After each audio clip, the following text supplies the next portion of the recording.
আল্লাহ বলেন, হে ইমানদারের দলেরা। আমরা সবাই বললাম আমরা ইমানদার। আমার আল্লাহ আমাদেরকে ডাক দিয়ে বলতেছেন, ও ইমানদারের দলেরা। জবানটা খুলে কন্যা সুবহানাল্লাহ। আমরা যারা আজকের মাহফিলে হাজির, আল্লাহ আমাদেরকে ডাক দিয়ে বলতেছে, আমি আল্লাহকে পেতে হলে তোমাদের মাত্র দুইটা জিনিস রিসিভ করতে হবে, দুইটা জিনিস নিতে হবে। কয়টা? জোরে কোন কয়টা? আল্লাহ বলতেছেন,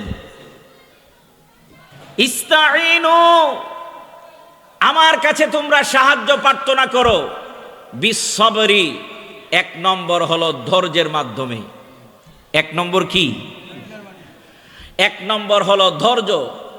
দ্বিতীয় নম্বর হলো বিসসবরি ওয়াসসালাহ, দ্বিতীয় নম্বর হলো সালাহ তথা নামাজ। তাহলে আল্লাহর কাছে পৌঁছতে হলে আল্লাহ রাব্বুল আলামিন এই আয়াতে কারিমার মাঝে আমাদেরকে যে দুইটা জিনিসের কথা বলে দিলেন, এক নম্বর হলো ধৈর্য, আর একটা হলো কি? নামাজ। একটা হলো ধৈর্য আর একটা হলো নামাজ। আপনাদের সকলের কাছে আমি শুনতে চাচ্ছি, আপনারা একটু জবানটা খুলে বলবেন, আল্লাহর কাছে পৌঁছার জন্য পয়েন্ট আল্লাহ কয়টা বলছে? একটু আওয়াজ দিয়ে বলুন, কয়টা? এক নম্বর হলো কি? ধৈর্য। এক নম্বর কি? একটু জবান খুলে কোন এক নম্বর কি? দুই নম্বরে বলেছেন সালাত, নামাজ। দুই নম্বরে কি? আওয়াজ দেখুন, দুই নম্বরে কি? এই দুইটা জিনিস যদি আমার আপনার মধ্যে থাকে, আল্লাহ বলেন ইন্নাল্লাহা মা'আস সাবিরিন, নিশ্চয় আমি আল্লাহ ধৈর্যকারীর সাথে আছি। গভীর মনোযোগ। আমি আর এদিক সেদিক গেলাম না। কুরআনুল কারীমের সূরাতুল বাকারা দ্বিতীয় নম্বর পারার প্রথমার্ধ থেকে আমি আপনাদের সামনে যে আয়াতে কারিমাটুকু তেলাওয়াত করলাম, আমার আল্লাহ রাব্বুল আলামিন দুইটা জিনিসকে রিসিভ করার জন্য বলেন। এক নম্বরে হলো ধৈর্য, দুই নম্বরে আমার আল্লাহ রাব্বুল আলামিন জানায়া দিলেন, বান্দারে নামাজের মাধ্যমে আমি আল্লাহর কাছে চাও। আমি আল্লাহ রাব্বুল আলামিন এই দুইটা জিনিস যার কাছে পাবো, ওই লোকটা আমি আল্লাহরে খুঁজতে হবে না, স্বয়ং আমি আল্লাহ রাব্বুল আলামিন তার হয়ে যাব। আমার নবী, আপনার নবী, রহমাতুল লিল আলামিন নবী, দু জাহানের বাদশা নবী, যেই নবীজির আশেক পাগল আমরা, ওই নবীজির গোটা জিন্দিগিটা যদি দেখি, নবীজি ধৈর্যের সাথে আমার আল্লাহ রাব্বুল আলামিনকে এমন ভাবে খুঁজেছেন। ও বন্ধুরা রে, আমার ভাই আবুল কাশেম ভাই মক্কাতুল মুকাররমায় যায়, মদিনাতুল মুনাওয়ারায় যায়। আপনাদের অত্র এলাকা থেকে মানুষ হজে যায়, মক্কা শরীফ যায়, মদিনা শরীফ যায়। মক্কাতুল মুকাররমায় গেলে জাবালে নূর নামে একটা পাহাড় আছে, হেরা গুহা নামে একটা পাহাড় আছে, যেই পাহাড়টা প্রায় 1500 ফিট উঁচু একটা পাহাড়। মক্কাতুল মুকাররমার মধ্যে কত কত পাহাড় আছে, হাজী সাহেবরা ওই পাহাড় জিয়ারতে যায় না, ওই পাহাড়ের চূড়ায় উঠে না। হাজী সাহেবদেরকে দেখি মাথার গাম পায়ে পড়ে, এরপরও জাবালে নূরের উপরে উঠে, চূড়ার মধ্যে উঠে 2 রাকাত নামাজ পড়ে আমার আল্লাহর শুকরিয়া আদায় করে। হাজী সাহেবদেরকে বলি, ও হাজী সাহেব, আপনি কেন এই জাবালে নূরের মধ্যে উঠলেন, হেরা গুহার মধ্যে উঠলেন? হাজী সাহেবরা জবাব দেয়, হুজুর, আমি এই জন্য জাবালে নূরের মধ্যে উঠলাম, এই জন্য হেরা গুহার মধ্যে উঠলাম, কারণ এই জায়গার মধ্যে আমার রহমাতুল লিল আলামিন নবী উঠেছে। এই জাবালে নূরে উঠতে মন চাই কি চায় না? আওয়াজ দেখুন, মন চাই কি চায় না? আমি গুনাহগার, একবার নয়, দুইবার নয়, ন্যূনতম হলো 15 থেকে 20 বার উঠার সুযোগ হয়েছে। আশ্চর্যের বিষয়, এই পাহাড়ের মধ্যে যখন উঠা শুরু করি, মনে হয় শ্বাস বন্ধ হয়ে যাবে, এত কষ্ট লাগে, একটু পরে পরে পানি পান করতে হয়। এত কষ্ট করে ওই পাহাড়ের চূড়ায় যখন উঠি, এমন একটা ঠান্ডা বাতাস গায়ের মধ্যে লাগে, লাগতে দেরি হই। এত ক্লান্তি নিয়ে যে উপরে উঠলাম, মুহূর্তের মধ্যে ক্লান্তিটা দূর হয়ে যায়। বাস্তব ওয়াজ আপনাদের সামনে তুলে ধরি। প্রায় 15 থেকে 1550 ফিট উঁচু এই পাহাড়টা। বৃদ্ধ মহিলাদেরকে দেখে উঠে, ছোট ছোট বাচ্চা কুলে, এই কুলে বাচ্চাদেরকে নিয়ে উঠে। আমি আশ্চর্য হয় যে মক্কাতুল মুকাররমায় এত পাহাড়, কোন পাহাড়ে মানুষ যায় না। এই জাবালে নূর হেরা গুহায় কেন মানুষ যায়? হেরা গুহায় যাওয়ার পিছনের কারণ হলো, ওই হেরা গুহার মধ্যে আমার নবী 40 দিন পর্যন্ত অবস্থান করেছিলেন।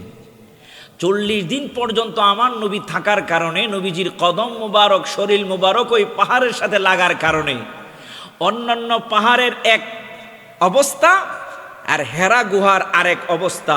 মানুষ অন্যান্য পাহাড়ের দিকে তাকায়ও না, আর হেরা গুহার কাছে বাস ভরে মানুষ গিয়ে ওই জায়গায় চোখের পানি ছেড়ে ছেড়ে কাঁদে আর কয়, আল্লাহ এই পাহাড়ের উসিলায় আমার দোয়া কবুল করে নাও।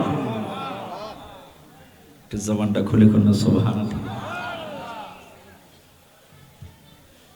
একটু তাত্ত্বিক আলোচনার দিকে যাচ্ছি। সমস্যা হয়েছে, আমরা তো আর ভাইরাল টাইরাল না। ভাইরাল হইলে ওয়াজ যাই করুক, মোটামুটি মানুষ চতুর্দিকে থাকে। আমি এলাকায় মনে এই প্রথম, নাকি আশেপাশে মনে আসছি, সদরপুর আসছি, এ এলাকায় আসা হয় না। কিছু কথা কোরআন হাদিস থেকে তুলে ধরার চেষ্টা করব ইনশাআল্লাহ। জাবালে নূর হেরা গুহার মাঝে মানুষ গিয়ে উঠে। আমার নবী, আপনার নবীর কদম মোবারক ছোঁয়া লাগার কারণে হেরা গুহা, এই পাথরের পাহাড়টার দাম বেড়ে গেল, মর্যাদা বেড়ে গেল। আমি বললাম যে কোরআনুল কারীমের মাঝে আল্লাহ বলেন দুইটা মাধ্যমে আল্লাহর কাছে চাওয়ার জন্য, একটা হলো ধৈর্য আর একটা হলো নামাজ। এই দুইটার মাধ্যমে চাইলে আল্লাহ বলেন ওই লোকটা আমারে খোঁজার দরকার নাই, স্বয়ং আমি আল্লাহ তার হয়ে যাই। খুব সহজভাবে আমি আপনাদের সামনে এই দুইটা জিনিস রিসিভের ব্যাপারে কিছু কথা বলে যাব। আমার নবী, আপনার নবী, রাহমাতাল লিল আলামিন নবী এই হেরা গুহার মধ্যে 40 দিন অবস্থান করলেন। আল্লাহর নবী এই জায়গায় 40 দিন পর্যন্ত ছিলেন। আমি এই পাহাড়টার দিকে যখন তাকাই, মাথা এইরকম ভাবে তাকাইতে পারি না, বাঁকা করে তাকাইতে হয়, মাথার টুপি পড়ে যায়। এত উঁচু পাহাড়ের উপরে আমার নবী উঠলেন, কত ধৈর্য আমার নবী ধারণ করলেন, কত ধৈর্য আমার নবী ধরলেন। ওই পাহাড়ের চূড়ার উপরে আল্লাহর নবী রাহমাতাল লিল আলামিন নবী 40টা দিন পর্যন্ত ছিলেন। ও পর্দার আড়ালের মা বোনেরা গো, আমার নবী, আপনার নবীর সহধর্মিণী ছিলেন খাদিজাতুল কুবরা রাদিয়াল্লাহু তাআলা আনহা।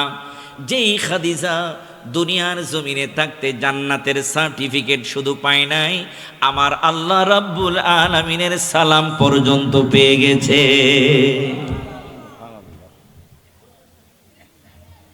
আমার নবী, আপনার নবী ওই পাহাড়ের চূড়ার মধ্যে ধ্যান মগ্ন থাকেন। আজকে আমাদের সমাজে 40 আয়োজন করলে, সংখ্যা নিয়ে কোনো কিছু করলে, 3 দিনের অনুষ্ঠান করলে, 7 দিনের অনুষ্ঠান করলে ফতোয়া চলে আসে বেদাত বেদাত। এইরকম দাঁত ছাড়া মৌলবী আমাদের সমাজে আছে না নাই? কথা কন, আছে না নাই? আমার নবী, আপনার নবী 40 দিন পর্যন্ত হেরা গুহার মধ্যে ছিলেন। আমার আল্লাহ রাব্বুল আলামিন 40 দিন ওই গুহার মধ্যে রাখলেন। এই 40 আর কি বরকত, কি নিয়ামত! আমার নবী, আপনার নবীর নবুয়তি আমার আল্লাহ প্রকাশ করলেন, তাও 40 বছর বয়সে। হযরতে ইউসুফ আলাইহিস সালাম, হযরত ইউনূস আলাইহিস সালামকে আমার আল্লাহ মাছের পেটের মধ্যেও রাখলেন 40 দিন পর্যন্ত। হযরত মুসা কালিমুল্লাহকে আমার আল্লাহ তুর পাহাড়ের উপরে রাখলেন 40 দিন পর্যন্ত। বোঝা গেল আমার আল্লাহ রাব্বুল আলামিন এই 40 সংখ্যার মধ্যে একটা নিয়ামত রাখছে, যার কারণে আমাদের সমাজে এই প্রচলন 40 দিন যখন একটা মানুষ মারা যায়, 40 দিনের দিন মানুষের জন্য জেফতের আয়োজন করে, দোয়ার আয়োজন করে, কোরআন খানির আয়োজন করে। আমাদের এলাকায় করে, আপনাদের এলাকায় এটা হয় কি হয় না? ও বন্ধু, ফতোয়া যারা দেয় 40 দিনের দিন সংখ্যা গণনা করে, কিচ্ছু করা যাবে না, এটা বেদাত। যদি বেদাত হয়ে থাকে আমার আল্লাহ 40 কেন রাখলেন? আল্লাহ রাব্বুল আলামিন 40 বছর বয়সে নবুয়তি প্রকাশ করাইলেন। আমার আল্লাহ রাব্বুল আলামিন 40 দিন পর্যন্ত আমার নবীকে হেরা গুহার মধ্যে রাখলেন। আল্লাহ রাব্বুল আলামিন মুসা কালিমুল্লাহকে তুর পাহাড়ের মধ্যে 40 দিন পর্যন্ত রাখলেন। বোঝা গেল 40 সংখ্যাটা, অর্থাৎ সংখ্যা গণনা করাটা দুনিয়ার কারো সুন্নত নয়, স্বয়ং আমার আল্লাহর সুন্নত। আরেকটা তাত্ত্বিক কথা বলে যায়, হাদিস শরীফ, কেউ যখন মারা যায় আমরা কেন 40 দিনের দিন এই সমাজে এটা প্রচলন হয়ে এই অনুষ্ঠানটাকে, অর্থাৎ দোয়ার অনুষ্ঠানটাকে জারি রাখছে কেন? ওয়াজের মধ্যে দিয়ে যেহেতু মনে হলো ফতোয়াটা দিয়ে যায়। একটা মানুষ যখন মারা যায় তার রুহটা 40 দিন পর্যন্ত তার আপনজনদের কাছে আসা যাওয়া করতে থাকে। তার আপনজন কি করতেছে, তার কথা স্মরণ করতেছে কিনা, 40 দিন পর্যন্ত তার কাছে আসা যাওয়া করতে থাকে। 40 দিনের দিন তার রুহটা একেবারে বাড়ি থেকে বিদায় নিয়ে যায়। যেই দিন একেবারে বিদায় নিয়ে যায়, ওই দিন যদি দেখে না তার আপনজনেরা তাকে ভুলে নাই, তার জন্য দোয়ার আয়োজন, তার জন্য মেহমানদারির আয়োজন, তার জন্য তার রুহের মাগফিরাতের জন্য কত কিছু আপনজনেরা করতেছে, স্মরণ করতেছে, তখন ওই মুর্দারের রুহটা আল্লাহর কাছে ফরিয়াদ করতে করতে বিদায় নেয় যে আল্লাহ, আমার নেক আওলাদ, নেক সন্তানদেরকে রেখে এসেছি, খুশি মনে বাড়ি থেকে বিদায় হয়।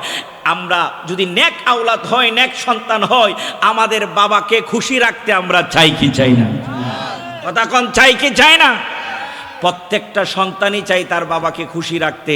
আমার বন্ধু বাবারা, ভাইয়েরা, এছাড়াও আরো অনেক গুণান কারণ আপনাদের সামনে তুলে ধরতে পারবো।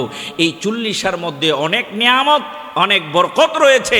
আমরা 40 ছিলাম, আছি, ভবিষ্যতেও থাকবো। কথা কোন, ঠিক কিনা? কথা কয় না, ঠিক কিনা? আল্লাহ যেন আমাদেরকে বরকত দান করে, সকলে বলুন আমিন। আরো জবান খুলে কোন আমিন। আমার নবী, আপনার নবী 40 দিন পর্যন্ত হেরা গুহার মধ্যে ধ্যানমগ্ন আছেন। সবার কাছ থেকে জানতে চাই, কয়দিন? ওয়াজ শুনতেছেন নি? বুঝতেছেন নি? কয়দিন? কয়দিন? 40টা দিন পরে আমার আল্লাহ রাব্বুল আলামিন কুরআনুল কারীম সর্বপ্রথম আমার নবীর কাছে পাঠায়া দিলেন। আমার আল্লাহ রাব্বুল আলামিন কুরআনুল কারীমের সূরাতুল ইকরা, ইকরা বিসমি রাব্বিকাল্লাযী খালাক, এই 6টা আয়াতে কারিমা আমার আল্লাহ রাব্বুল আলামিন সর্বপ্রথম পাঠাইলেন। ও বন্ধু, 40 দিন পর্যন্ত ধ্যানমগ্ন থাকার পরে আমার আল্লাহর কালাম আমার নবীর কাছে আসছে। আমার আল্লাহ রাব্বুল আলামিন, আমার আল্লাহর কালাম মানে আল্লাহর কথা, আমার আল্লাহ আমার নবীর সাথে ডাইরেক্ট কথা বলা শুরু করেছে। এই জন্যই পীর মাশায়েখ হক্কানি উলি আল্লাহদের দরবারে গেলে বলে, বাবারে সকালবেলা ধ্যানমগ্ন হয়ে মুরাকাবা করবা, সন্ধ্যার পরে মুরাকাবা করবা। এমনি ভাবে যদি তরিকতের নিয়ম অনুযায়ী আমল করতে পারো, দেখবা একদিন তোমার কলবের মাঝে মনসুর হাল্লাতের মতো আইনাল হক জারি হইয়া গেছে। দেখবা তোমার কলবের মধ্যে মনসুর হাল্লাতের মধ্যে আইনাল হক জারি হয়ে গেছে। আল্লাহ নবী সাল্লাল্লাহু আলাইহি ওয়াসাল্লামের 40 দিন ধ্যানমগ্ন অবস্থায় এই হেরা গুহার মধ্যে ছিলেন। ঘর ছিল না, বিছানা ছিল না, ফ্যান ছিল না, বাতি ছিল না। ওই জায়গার মাঝে 40টা দিন অবস্থান করা সাধারণ কিছু নয়, সর্বোচ্চ ধৈর্যের ব্যাপার। কথা কোন ঠিক কিনা? সর্বোচ্চ ধৈর্যের ব্যাপার।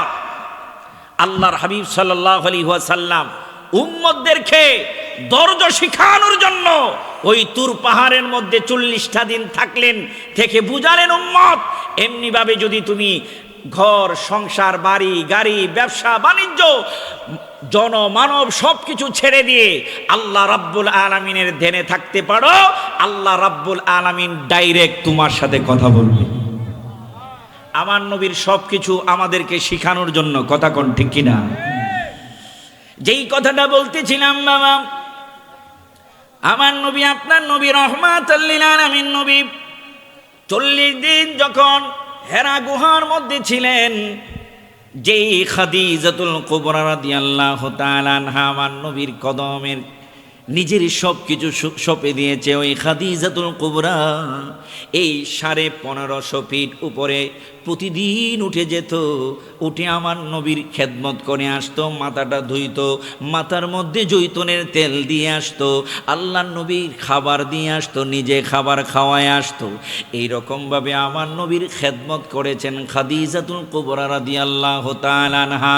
ওহো পর্দার আড়ালের মা বোনেরা গো,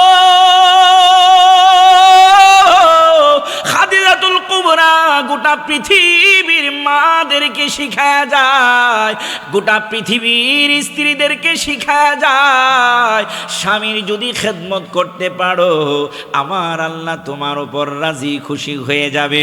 ওই খাদিজাতুল কুবরা রাদিয়াল্লাহু তাআলা আনহার উপর আমার নবী এত রাজি খুশি ছিলেন, স্বামী যদি রাজি খুশি থাকে কত বড় নিয়ামতের ভাগীদার ওই স্ত্রী হয়ে যায়। খাদিজাতুল কুবরা আমার নবীর কাছে আবদার করে বসলো, ইয়া রাসূলুল্লাহ, নবী গো, ও মায়ার নবী, দয়ার নবী, আপনি তো কবরের আযাবের যে বর্ণনা দিলেন, কবরের মাটি দুই পাশে লাফাইতে লাফাইতে যায়া এমন ভাবে চাপা দিবে, হাড্ডিগুলা এই পাশের হাড্ডি ওই পাশে চলে যাবে, আমি খাদিজা কেমনে সহ্য করব গো নবী?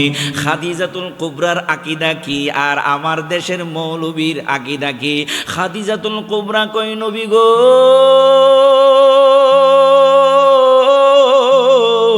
আপনি তো বর্ণনা দিলেন কবরের মধ্যে লাশটা রাখার পরে দুই পাশের মাটি চাপা দিবে, ইয়া রাসূলুল্লাহ, আমার বিশ্বাস আপনি নবী যদি কবরের মধ্যে আমাকে রাখার আগে আপনার শরীর মুবারকটা রাখেন, আমি খাদিজা বিশ্বাস করি গো নবী, আপনার শরীর মুবারকের ওসিলায় ওই কবর আমাকে চাপা দিবে না, আপনি নবীর শরীর মুবারকের ওসিলায় ওই কবরটা জান্নাতের বাগান হয়ে যাবে। খাদিজাতুল কুবরার আকীদা আমরা মানতে চাই কি চাই না? কথা কয় না, চাই কি চাই না? আমার দেশের মৌলবী কয় আল্লাহর নবী কবরের মধ্যে কি অবস্থায় থাকবে নবী নিজেই জানে না। জোরে কোন না। হাসরের ময়দানে নবীর আমল কোন হাতে আসবে এটাই তো নবী জানে না, আবার উম্মতকে কেমনে তড়াইবে? জবানটা খুলে কোন না, নাউজুবিল্লাহ। আমরা আহলে সুন্নাত ওয়াল জামাতের আকীদাকে বিশ্বাস করি, কারণ আহলে সুন্নাত ওয়াল জামাতের আকীদাই হলো একমাত্র মুক্তির রাস্তা, একমাত্র জান্নাতি দল। কথা কোন ঠিক কিনা? আহলে সুন্নাত ওয়াল জামাতের আকীদা, আল্লাহ নবী সাল্লাল্লাহু আলাইহি ওয়াসাল্লাম রওজা মুবারকে সশরীরে জিন্দা আশিক প্রেমিক পৃথিবীর যেই প্রান্ত থেকে আমার নবীকে ডাক দিবে, আল্লাহ নবী ওই আশিকে প্রেমিককে চিনেন, তার বাবার নাম কি চিনেন, তার বাড়ি কোথায় তাও জানেন। দুই হাত তুলে বলুন ঠিক কিনা?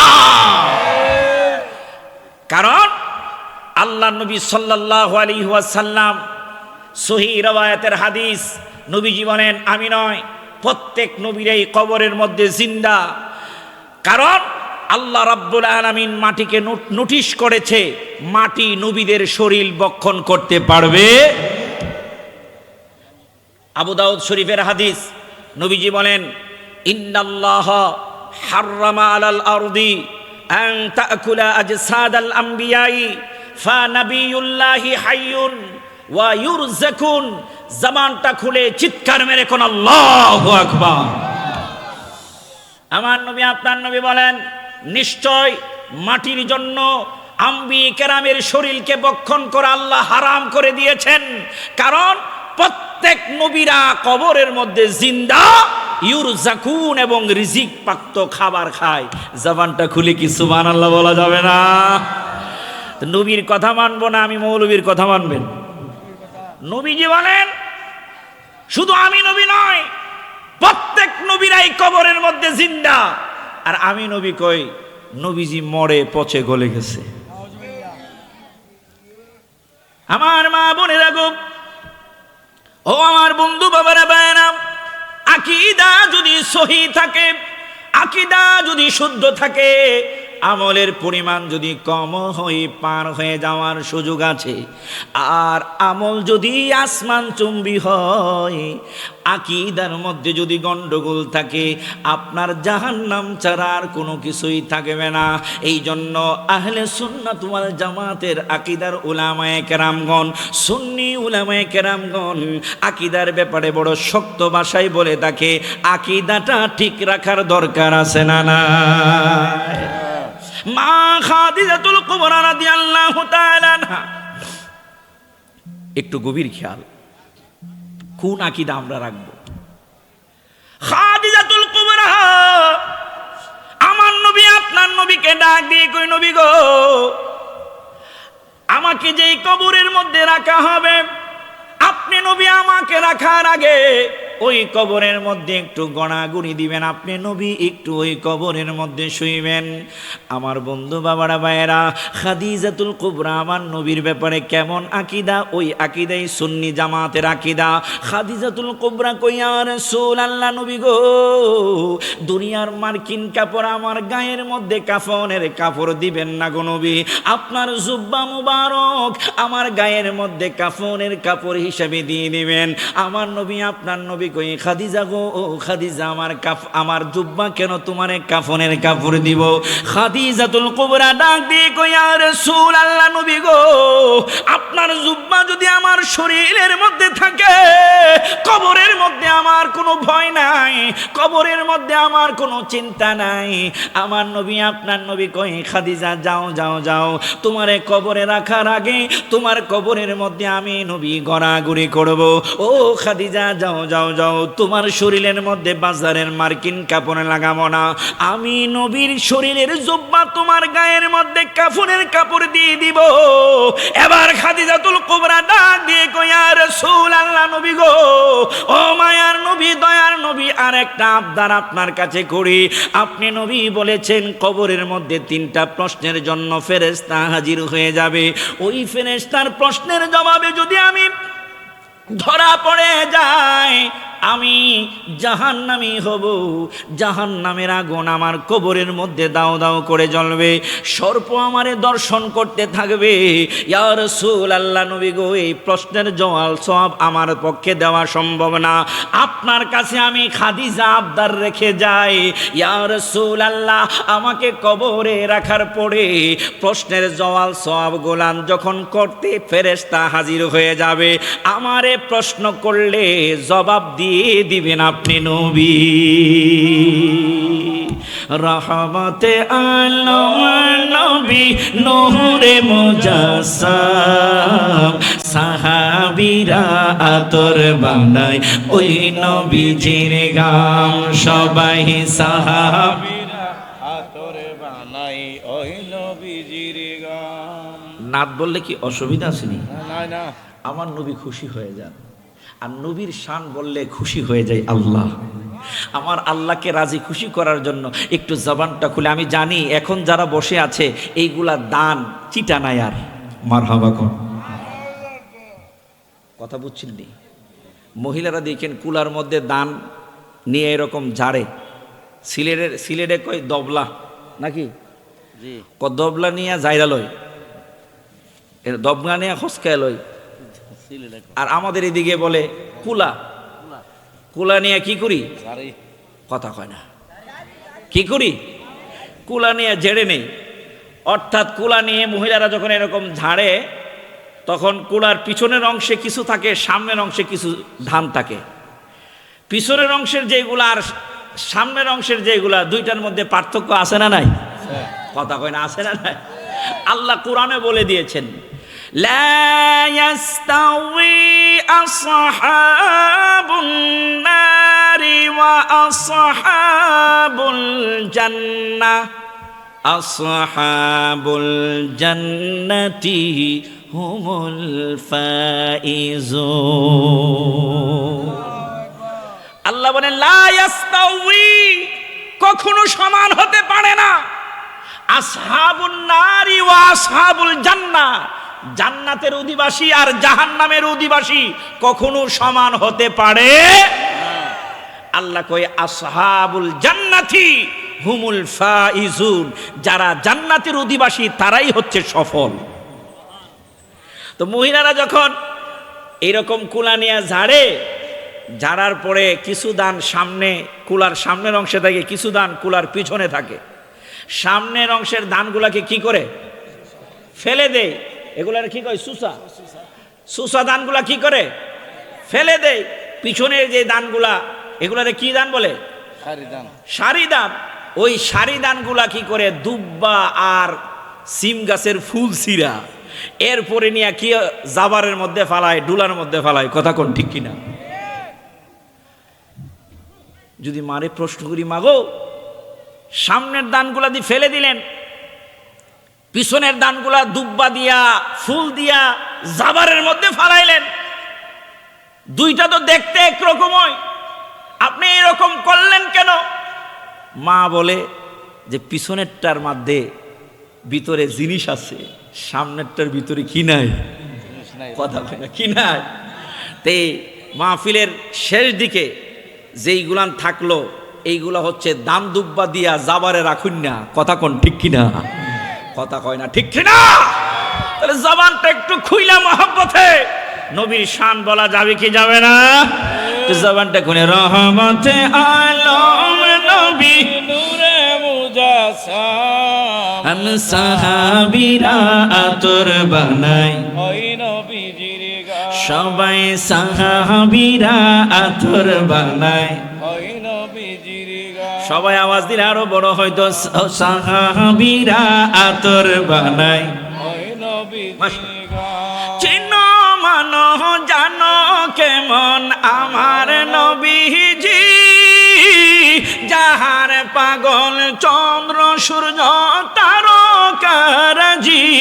বাবা আরো শুনবানি সুন্দর কাহিনী, জান্নাতের রুমে রুমে লেখা নবীর নাম, জান্নাতের রুমে রুমে লেখা নবীর নাম। একটা জবান বন্ধ থাকবে না, সবাই রহমতে আলম নবী নূরে মুজাসসাম, সাহাবীরা আতর বানাই ওই নবীজির, ওরে সাহাবীরা আতর বানাই ওই নবীজির।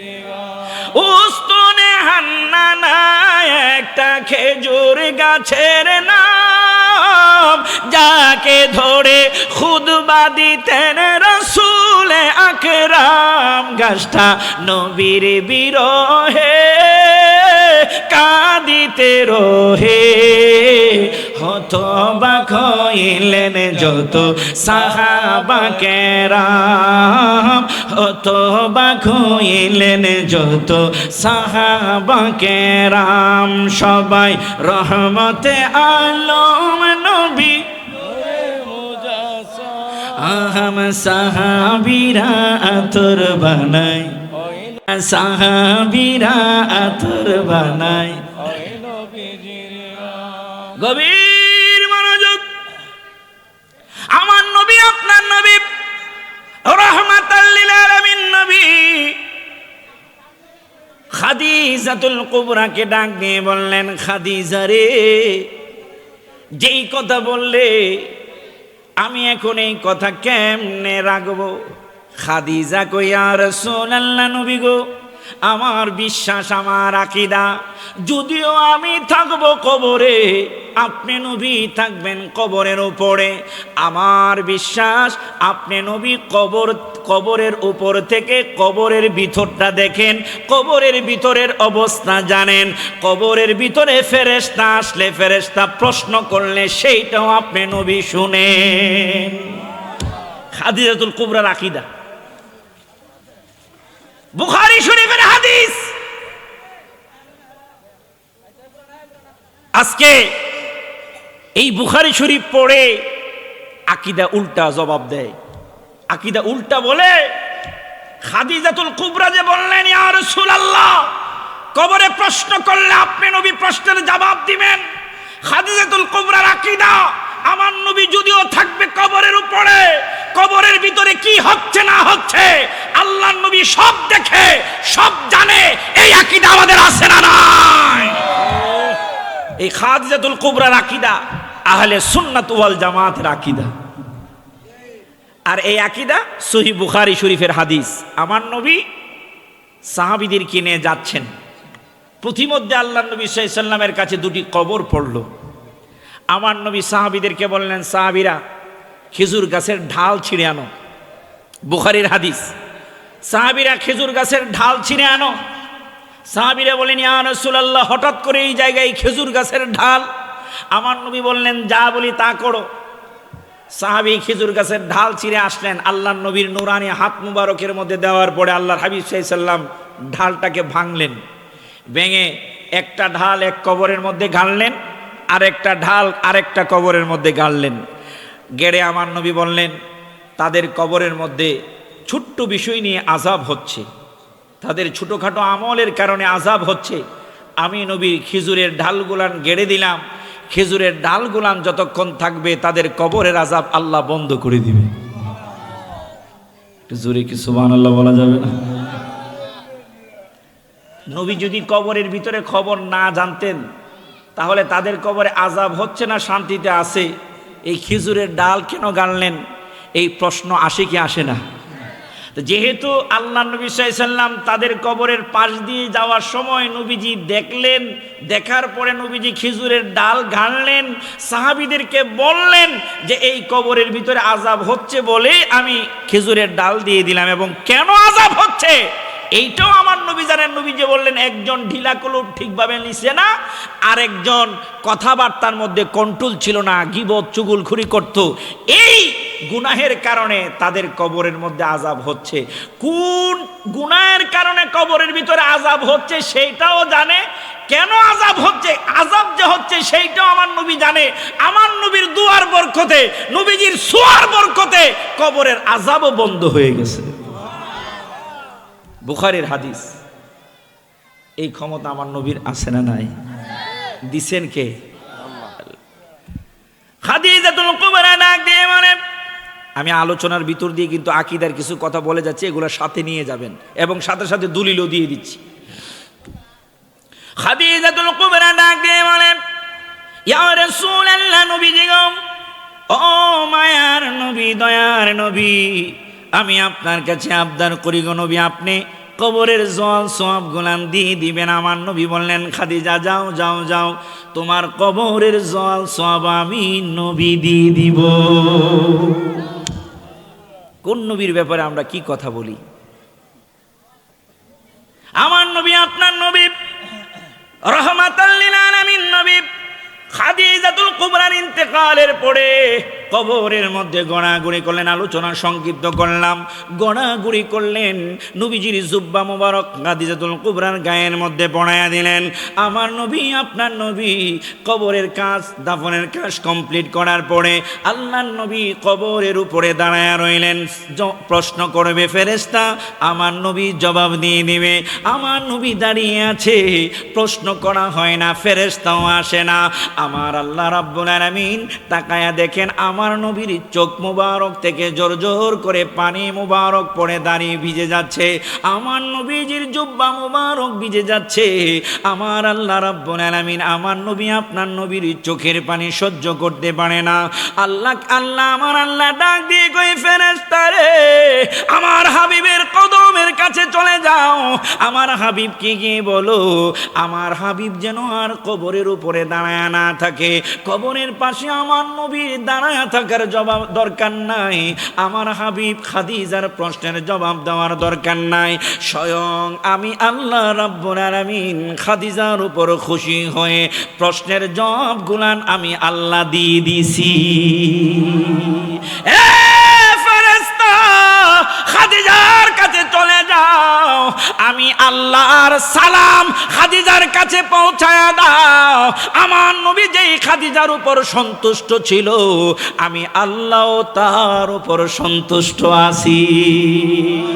ও পৃথিবীর মা বোনেরা গো, ও বাটি দাউদপুরের মা বোনেরা গো, আমার নবী আপনার নবী নুরানি জবান মুবারকে বলে দিল, ও পৃথিবীর মা বোনেরা শুনে রাখো,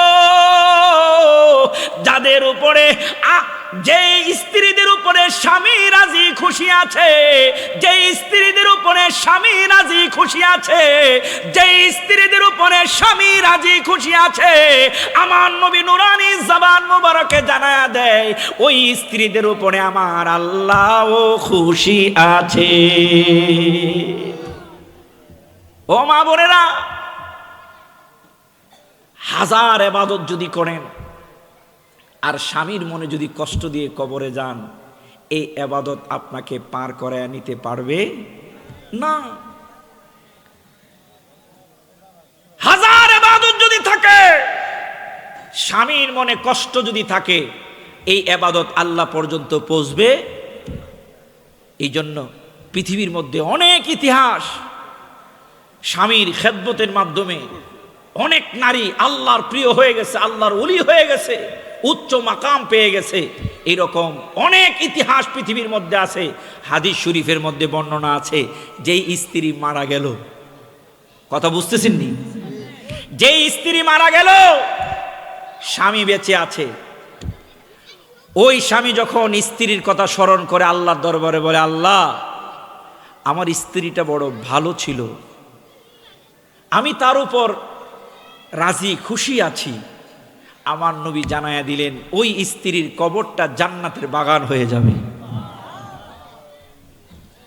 এখন স্বামীর কলিজায় যদি, বাচ্চারা কথা কই না, স্বামীর কলিজায় যদি আগুন ধরায়া কবরে যায়, স্বামী কি বলবে যে আমি তার উপর খুশি আসলাম? বলবে? আরো কইব যে হে মরছে আমি বাঁচছি। এই জন্য মায়ের আওয়াজ যতটুকু যাচ্ছে, ও আমার মা বোনের, আমি ফরহাদুল ইসলাম বুলবুলি আপনাদের দুটি পায়ে হাত রেখে অনুরোধ করে যায়, দুনিয়াটা অল্প কিছু দিনের জায়গা। একদিন আপনি মা ছিলেন একজন মেয়ে, আপনি হয়ে গেলেন ঘরের বধূ, আপনি কিছুদিন পরে হয়ে গেলেন ওই ঘরের শাশুড়ি। কথা কোন ঠিক কিনা? এই যে ধারাবাহিকতা, এই নিয়মই চলে আসতেছে। একদিন ছিলেন ছোট্ট বাচ্চা, এরপরে হলেন কিশোরী, কিশোরীর পরে যুবতী, যুবতীর পরে আপনি হয়ে গেলেন মধ্যবয়সী, মধ্যবয়সীর পরে আপনি হয়ে গেলেন বৃদ্ধ, বৃদ্ধা, বিদ্যার পরে আপনার ঠিকানা হয়ে গেল কবর। এটাই হচ্ছে জীবন। কথা কোন ঠিক কিনা? এই জন্য আমার মা বোনেরা, আমি আপনাদের ছেলের মতো, কারো ভাইয়ের মতো আপনাদের দুটি পায়ে হাত রেখে অনুরোধ করে যাব, মাগো আপনি যতই তাহাজ্জুদ গুজারি হন না কেন, আপনি যতই নামাজি হন না কেন, আপনি যতই হক্কানি ওলি আল্লাহদের দরবারে আসা যাওয়া করেন না কেন, যদি আপনার স্বামী আপনার উপর খুশি না থাকে, আপনার ইবাদত আপনাকে পার করে নিতে পারবে না। স্বামীকে খুশি রাখার চেষ্টা করবেন। একজন স্বামীকে স্ত্রী খুশি রাখার জন্য বেশি কিছুর প্রয়োজন নাই।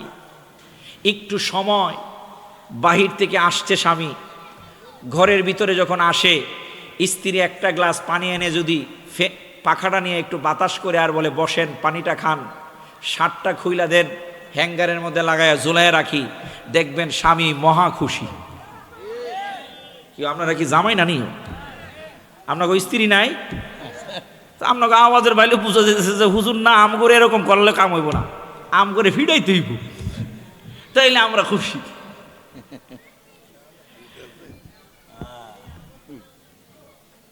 গোসল করতে যাবে স্বামী, আপনি লুঙ্গিটা আগায় দিলেন, যান গোসলটা তাড়াতাড়ি করে আসেন, খানা টানা রেডি করতেছি, আপনি খানার জন্য প্রস্তুতি নেন। দেখবেন গোসল করে আসলো, আয়সা দেখলো জামাই ঘরের ভিতরে পাটিটা বিছায়া বা টেবিলের মধ্যে খানা রেডি, পাশে বসায়া খাওয়াইলো, খাওয়ানোর পরে পানটা বানায়া দিল, বলল যে কিছু সময় রেস্ট নেন, এরপরে আপনি কাজে যায়েন। সেই স্বামী দেখবেন আপনার আড়ালে দোকানপাটে যখন বসবে, বন্ধু বান্ধবদের সাথে যখন বসবে, তখন বলবে যে আল্লাহ আমার একটা জান্নাতের ঠিকানা দিছে, আমার বউটা বউ না, আল্লাহ আমার একটা নিয়ামত দিছে। কথা কোন ঠিক কিনা? স্বামী যখন এইরকম প্রশংসা করবে, আপনি মনে করবেন আপনার কপাল খুলে গেছে, আল্লাহর 8টা জান্নাত আপনার জন্য অপেক্ষা করতে থাকবে। 2 মিনিট একটা ছোট্ট ঘটনা, বই অসুবিধা হইব না তো? শেখ ফরিদ রহমতুল্লাহি আলাইহির মা বোনেরা, ওয়াজটা যেহেতু আলোচনাটা গেছে এইদিকে, নসিহতমূলক কথায় যাইতেছি, আমার মূল কথায়, মা বোনেরা একটু কানটা লাগায়া শুনেন, স্বামীর খেদমতের মাধ্যমে আল্লাহর ওলি যে হওয়া যায়। শেখ ফরিদ রহমতুল্লাহ আলাইহি 3-12 বছর মায়ের হুকুমে জঙ্গলের মধ্যে কাটাইছে। কত বছর?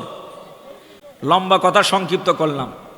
36 বছর পরে শেখ ফরিদ রহমতুল্লাহ আলাইহি বলেন যে কিরে, 36টা বছর তো কাটাইলাম, জীবন যৌবন সব শেষ করলাম, আল্লাহ আল্লাহ কইরা কিছু পাইছি কিনা? উপরের দিকে তাকায় দেয় কয়েকটা কবুতর ডালের মধ্যে বসে রইছে, বা কয়েকটা পাখি ডালের মধ্যে বসে রইছে। শেখ ফরিদ কই কুম বিইজনিল্লাহ, আল্লাহর হুকুমে মইরা যা। বলতে দেরি, পাখিগুলান জমিনের মধ্যে পইরা পাখাগুলা নাড়াইতে নাড়াইতে মরতে দেরি হয় নাই। শেখ ফরিদ কয় আল্লাহর হুকুমে জিন্দা হইয়া যা। পাখিগুলান আবার জিন্দা হইয়া পাখা ডানা উড়াইয়া জঙ্গলের ভিতরে চলে গেছে। শেখ ফরিদ কয় না, কিছু তুলে পাইছি।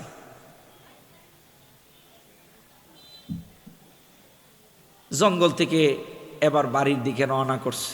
যাইতে যাইতে জঙ্গলের শেষ সীমানায় চলে আসলো, আয়সা দেখে ওই জায়গায় একটা ঘর, ভাঙ্গা কুঠি।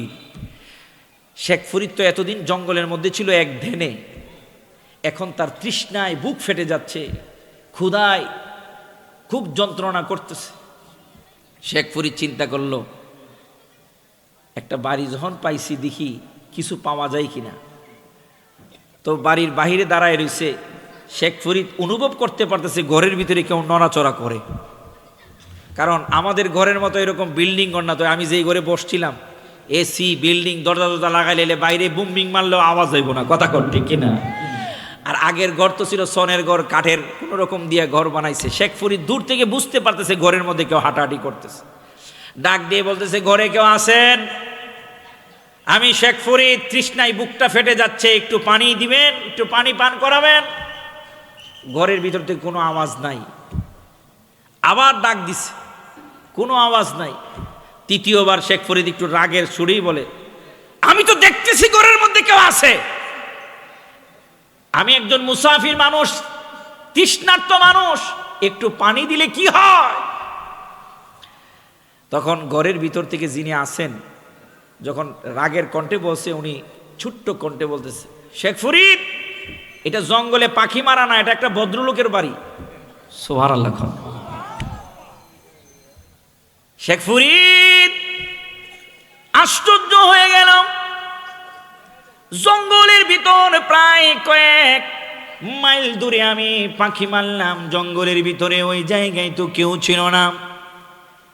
আমি কয়েক মাইল দূরে জঙ্গলের বাহিরে আসলাম, এই বাহিরের মধ্যে মহিলা কেমনে খবর পাইল ও পুরুষ নাম মহিলা?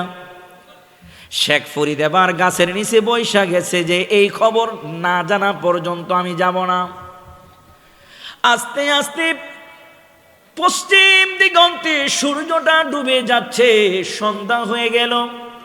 শেখ ফরিদ তাকায় দেখে একজন বৃদ্ধ মানুষ লাকড়ির একটা বোঝা নিয়ে বাড়ির মধ্যে ঢুকতেছে।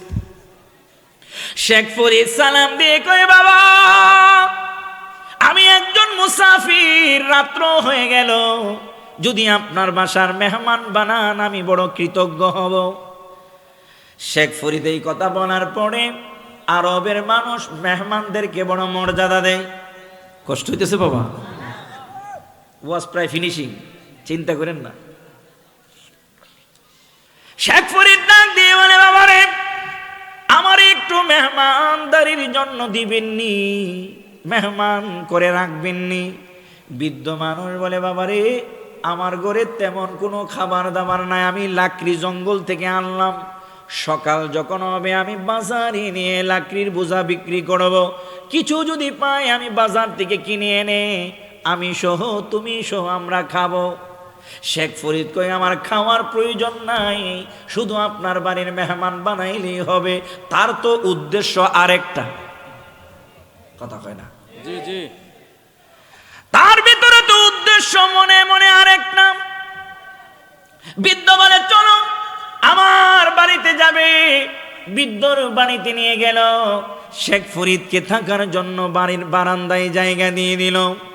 শেখ ফরিদ বাড়ির বারান্দার মধ্যে এবার বৃদ্ধ কাপড় চোপড় পাল্টাইয়া শরীরটা মইসা গোসল টুসল করে এবার শেখ ফরিদের কাছে এসে কথা বলা শুরু করলো। শেখ ফরিদ তো তার একটাই ধ্যান, একটাই চিন্তা। শেখ ফরিদ কথা বলার ফাঁকি দিয়ে ওই বৃদ্ধকে ডাক দিয়ে বলে, বাবা এই বাড়িতে কি আপনি একাই থাকেন কিনা? বৃদ্ধ কয়, না না বাবা, আমার একটা বিধবা মেয়ে বাড়ির মধ্যে থাকে। মা বোনেরা গো, আপনাদের জন্য এই আলোচনাটা বড় গুরুত্বপূর্ণ আলোচনা, একটু মনোযোগ দিয়ে শুনেন। শেখ ফরিদ ডাক দিয়ে বলে, মা গো বাবা, এই বাড়িতে কি আপনি একাই থাকেন? লোকটা বলল, না না না, আমার একটা বিধবা মেয়ে আছে, স্বামী মারা গেছে। এবার শেখ ফরিদ তো তার কণ্ঠ শুনছে এবং ঠেডানিও খাইছে। এবার বৃদ্ধরে ডাক দিয়ে কই, বাবা আপনার মেয়ে আছে, এর সম্পর্কে কি একটু আমারে বলবেন কিনা? এবার বৃদ্ধ ডাক দিয়ে কই, বাবারে কি কোনো কিছু হয়েছে নাকি? তোমার সাথে আমার মেয়ে কি খারাপ আচরণ করছে? না না না, আমি খারাপ আচরণ আপনার মেয়ের কাছ থেকে পাই নাই, তবে আপনার মেয়ে সম্পর্কে আপনার কাছে একটু জানতে চাচ্ছি। শেখ ফরিদ যখন এই কথা বলল, বৃদ্ধ লোকটা বলে, বাবারে আমার মেয়ে বড় ভাগ্যবতী একটা মেয়ে। শেখ ফরিদের আরো আগ্রহ বেড়ে গেল, কি এমন ভাগ্যবতী এই মেয়ে? এবার বৃদ্ধ ডাক দিয়ে বলি, বাবারে আমার এই মেয়েটার স্বামী আমার মতোই জঙ্গল থেকে কাঠ কেটে কেটে এনে বাজারে বিক্রি করতো, একজন কাঠুরিয়া ছিল। জোয়ান টকবকে যুবক হঠাৎ করে অসুস্থ হয়ে গেল, প্রচন্ড জ্বর তার গায়ের মধ্যে আসলো। আমার ওই মেয়ের জামাতা ঘরের মধ্যে শুয়ে পড়ল, নড়াচড়া করতে পারে না, শক্তি তার শরীরে নাই। আমার মেয়েটা তার শরীর টিপে দিত, গামছা ভিজায়া তার শরীরটা মুছে দিত, তার পাশে রাত দিন বসা থাকতো। এত সেবা যত্ন ওই মেয়েটা তার স্বামীকে করেছে। স্বামীটা আল্লাহর কাছে ওই অসুস্থ অবস্থায় দোয়া করে বলে, আল্লাহ গো, আমি আমার স্ত্রীর সেবা শুশ্রূষায় এত খুশি, তার উপরে হলাম, রব্বুল আলামিন তুমি তার উপরে খুশি হয়ে যাও। আমার ওই কাঠুরিয়া জামাই আমার মেয়ের জন্য যখন দোয়া করলো, এর কিছুক্ষণ পরে আমার মেয়ের জামাতা মারা গেল। আশ্চর্যের বিষয় হলো, আমার মেয়ের সামনে 1 মাইল দূর, পিছনে 1 মাইল দূর, ডাইনে 1 মাইল দূর, বামে 1 মাইল দূর, উপরে 1 মাইল দূর, মাটির নিচে 1 মাইল দূর। সে চক্ষু বন্ধ করলেই দেখে দেখে বলে দিতে পারে।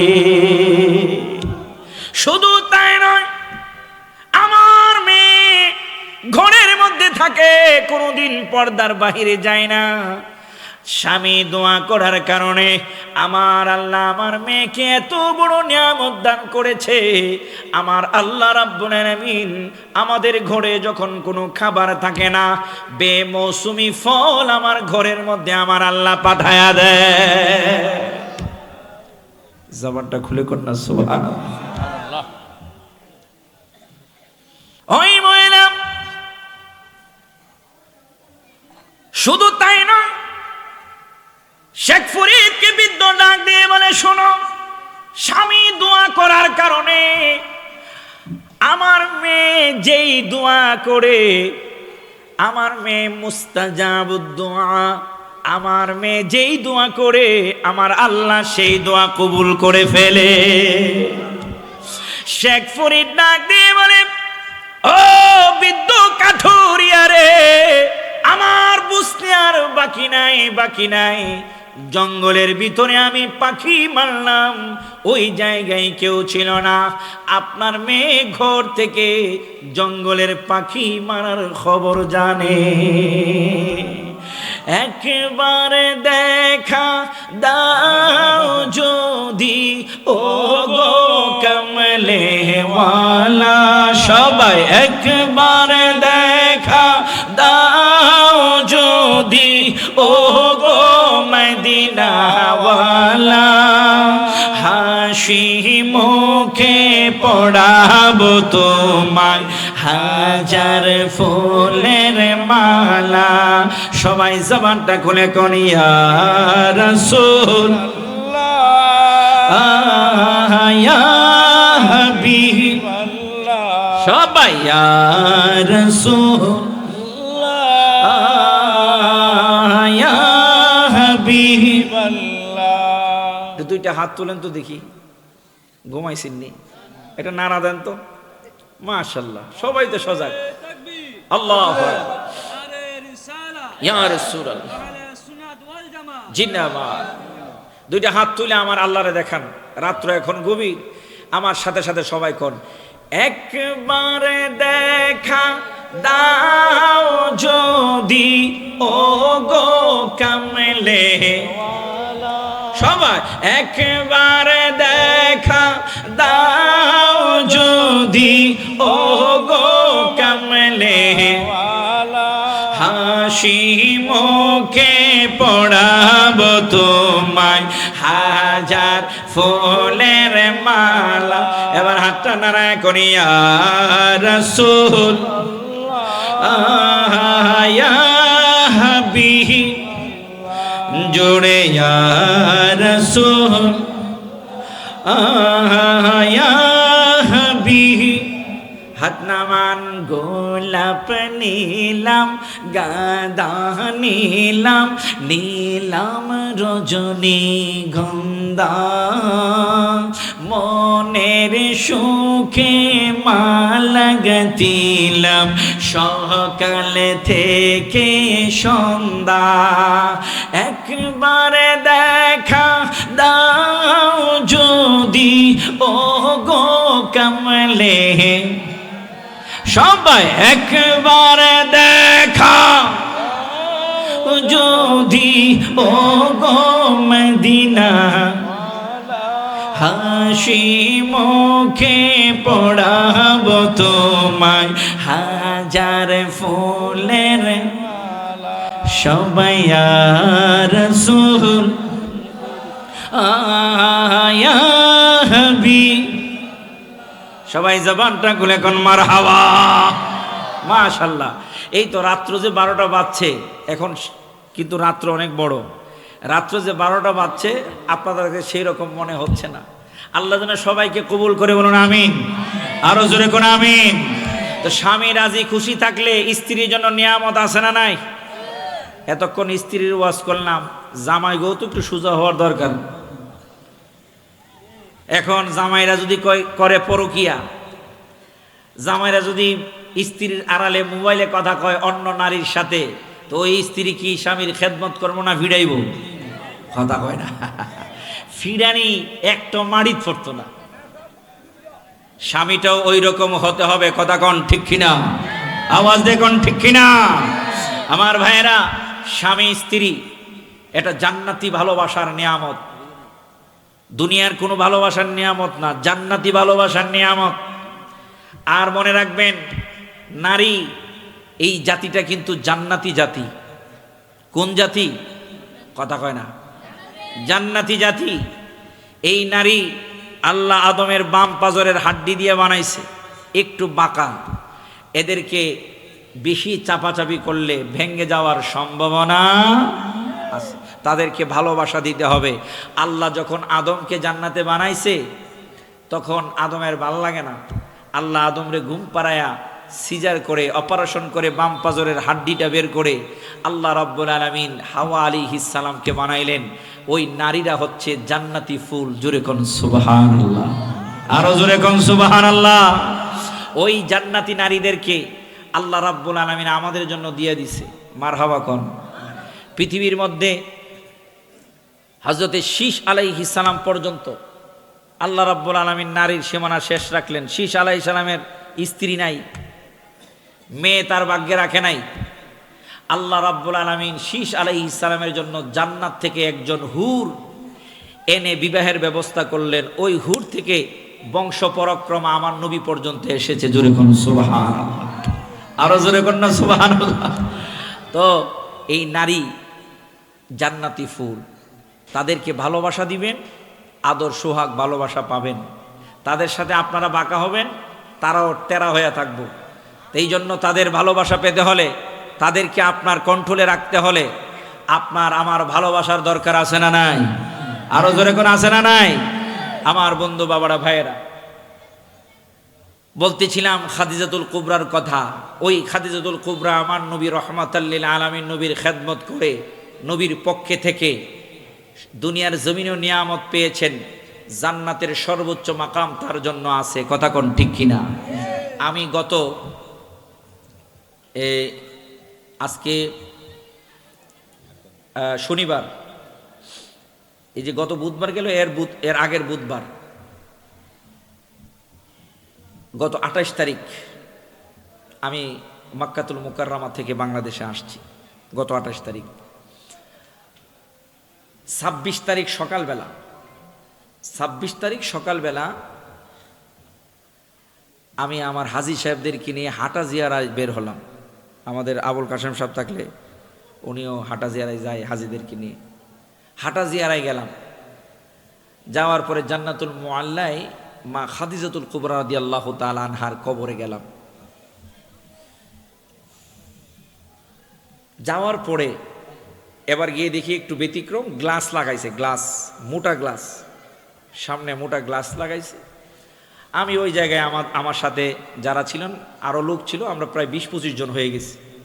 মনের মতো কইরা একটা মিলাদ শরীফ পড়লাম, লম্বা সময়, মানে কিয়ামের কাসিদাই মনে পড়ছে 10টা। এরপরে মুস্তফা জানে রহমতের কাসিদা পড়ছি আরো 6-7টা, তাহলে কত সময় লাগছে।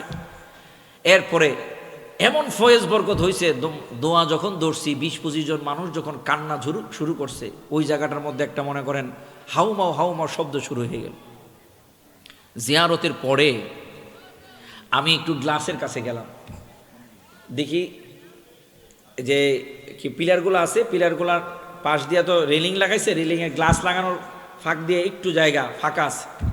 তো ওই জায়গা দিয়ে আমি একটু উকি দিলাম আর কি দেখার জন্য। হঠাৎ করে আমার নাকের মধ্যে এমন একটা ঘ্রাণ লাগলো,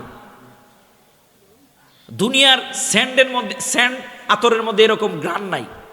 আমি সাথে সাথে আমার কয়েকজন পীর ভাইও ছিল, তাদেরকে ডাক দিলাম, এদিকে আসেন, এদিকে আসেন, এখানে নাকটা লাগান তো দেখি।